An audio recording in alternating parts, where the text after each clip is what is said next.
सन 1558 उड़ीसा का पुरी इलाका, चारों तरफ एक अजीब सा तनाव था। हवा भारी थी और माहौल में जैसे किसी बड़े तूफान की आहट थी, क्योंकि इस बार कोई आम सेना नहीं बल्कि मुगल सेना पूरी ताकत के साथ आगे बढ़ रही थी। लक्ष्य साफ था, जगन्नाथ मंदिर को गिराना। घोड़े तेजी से दौड़ रहे थे, तलवारें सूरज की रोशनी में चमक रही थी और हर कदम के साथ मंदिर की ओर बढ़ता खतरा साफ दिख रहा था। मगर जैसे ही सेना मंदिर के मुख्य गर्भगृह के पास पहुंची, एक अजीब घटना घटी। अचानक आसमान का रंग बदल गया, तेज हवाएं चलने लगी और कुछ ही सेकंड में पूरा इलाका अंधकार में डूब गया, जैसे सूरज ने रोशनी देना ही बंद कर दिया। और फिर मंदिर के भीतर से एक तेज दिव्य प्रकाश बाहर निकलने लगा। यह रोशनी साधारण नहीं थी, यह इतनी तीव्र थी कि सैनिक कुछ समझ ही नहीं पाए। अगले ही पल कुछ सैनिक वहीं जमीन पर गिर पड़े, कुछ डर के मारे भागने लगे और पूरी सेना जो जीत के इरादे से आई थी, वो बिना एक भी वार किए पीछे हट गई। कहते हैं उस दिन लड़ाई नहीं हुई थी, फैसला पहले ही हो चुका था। अब सवाल यही है, क्या यह सिर्फ एक ऐतिहासिक संयोग था या फिर सच में कोई अदृश्य शक्ति थी जिसने अपने धाम की रक्षा की? जगन्नाथ मंदिर सिर्फ एक मंदिर नहीं माना जाता, इसे रहस्यों का एक जीता जागता संसार कहा जाता है। यहाँ हर चीज सामान्य नहीं, बल्कि हर परंपरा अपने अंदर एक सवाल छुपाए बैठी है। सबसे पहला रहस्य, मंदिर का ध्वज।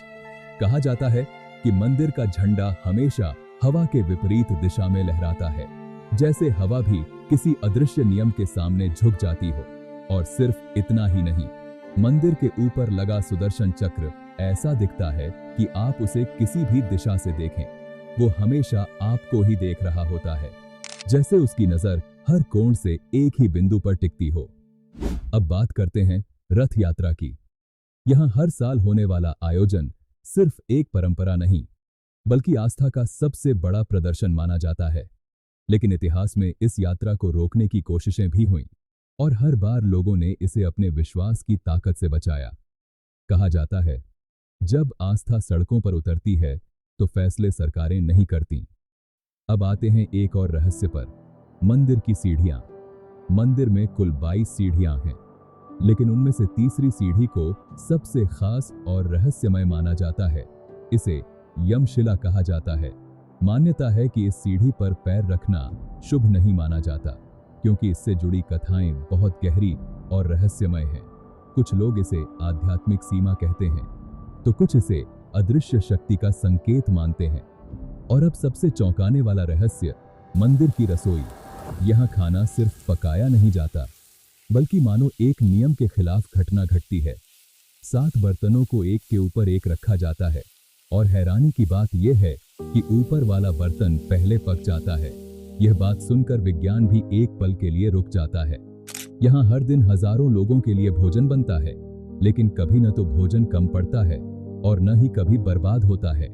कहा जाता है कि यह व्यवस्था किसी इंसानी गणना से नहीं, बल्कि एक अदृश्य संतुलन से चलती है। मंदिर के भीतर एक और बात बेहद दिलचस्प है। यहाँ ना तो पक्षी अधिक देर तक रुकते हैं और ना ही वातावरण में कोई सामान्य बदलाव दिखता है।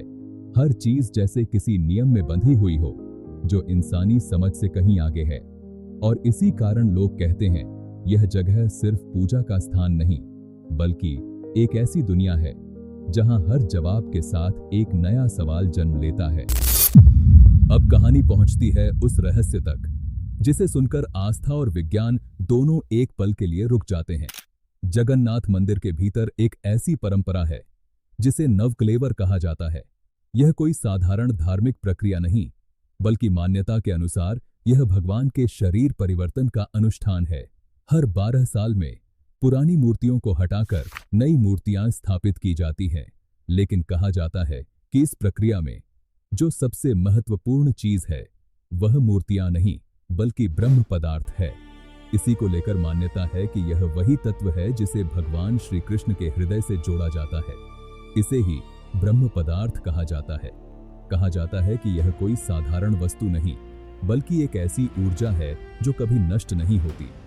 नव कलेवर के समय पूरी व्यवस्था बदल दी जाती है। पूरा मंदिर अंधेरे में कर दिया जाता है। शहर की बिजली तक काट दी जाती है और अंदर केवल चुनिंदा पुजारी ही प्रवेश करते हैं। उनकी आंखों पर पट्टी बांधी जाती है और हाथों में दस्ताने पहनाए जाते हैं ताकि वे न तो देख सकें और न ही सीधे उस रहस्य को महसूस कर सकें। कहा जाता है कि इस दौरान वातावरण बेहद रहस्यमय हो जाता है और मंदिर के भीतर केवल एक ही काम होता है, पुरानी मूर्ति से ब्रह्म पदार्थ निकालकर नई मूर्ति में स्थापित करना। कुछ कथाओं में इसे इतनी संवेदनशील प्रक्रिया बताया गया है कि इसे देखने या समझने की कोशिश भी खतरनाक मानी जाती है। यही वजह है कि इसे आज तक पूरी तरह कोई स्पष्ट रूप से समझ नहीं पाया। कुछ लोगों का मानना है कि यह सिर्फ आस्था है, लेकिन कुछ लोग इसे एक अत्यंत गूढ़ ऊर्जा प्रक्रिया मानते हैं और इसी पर कई आधुनिक व्याख्याएं भी दी जाती हैं। कुछ इसे प्रतीकात्मक मानते हैं तो कुछ इसे विज्ञान से परे एक अज्ञात शक्ति। लेकिन भक्तों के लिए यह सवाल नहीं है, उनके लिए यह सिर्फ एक भावना है कि भगवान आज भी उसी रूप में उपस्थित हैं, बस शरीर बदलता है, आत्मा नहीं। और यहीं से जुड़ता है सबसे बड़ा रहस्य, क्या ब्रह्म पदार्थ सच में कोई भौतिक चीज है या फिर यह सिर्फ आस्था का सबसे गहरा रूप है। अब आते हैं उस हिस्से पर जो इस पूरी कहानी को सबसे ज्यादा रहस्यमय बना देता है। जगन्नाथ मंदिर की रसोई को दुनिया की सबसे अनोखी रसोई माना जाता है। यहाँ भोजन सिर्फ पकाया नहीं जाता, बल्कि मानो एक अदृश्य नियम के तहत तैयार होता है। यहाँ 7 मिट्टी के बर्तनों को एक के ऊपर एक रखा जाता है और सबसे चौंकाने वाली बात यह है कि नीचे की तुलना में ऊपर वाला बर्तन पहले पक जाता है। यह सुनकर सामान्य समझ एक पल के लिए रुक जाती है, क्योंकि यह क्रम विज्ञान के नियमों के बिल्कुल उलट दिखाई देता है। हर दिन यहाँ हजारों लोगों के लिए महाप्रसाद तैयार होता है, लेकिन आश्चर्य यह है कि कभी भोजन कम नहीं पड़ता और कभी बर्बाद भी नहीं होता। कहा जाता है कि यह व्यवस्था किसी इंसानी गणना से नहीं, बल्कि एक अदृश्य संतुलन से चलती है। अब एक और दिलचस्प चीज, भविष्य मालिका। कहा जाता है कि इसमें भविष्य की घटनाओं का जिक्र है। कुछ लोग इसे आज की दुनिया से जोड़ते हैं, तो कुछ इसे सिर्फ एक ग्रंथ मानते हैं। इतिहास में कई बार इस मंदिर को नुकसान पहुंचाने की कोशिश हुई, लेकिन यह हमेशा खड़ा रहा। शायद इसीलिए लोग कहते हैं, जहां विश्वास मजबूत हो, वहां कुछ भी टूटता नहीं। तो अब फैसला तुम्हारा है। क्या यह सब सिर्फ कहानियां हैं या सच में कोई ऐसी शक्ति है जो हमारी समझ से कहीं आगे है? क्योंकि कुछ रहस्य सिर्फ जाने नहीं जाते, महसूस किए जाते हैं।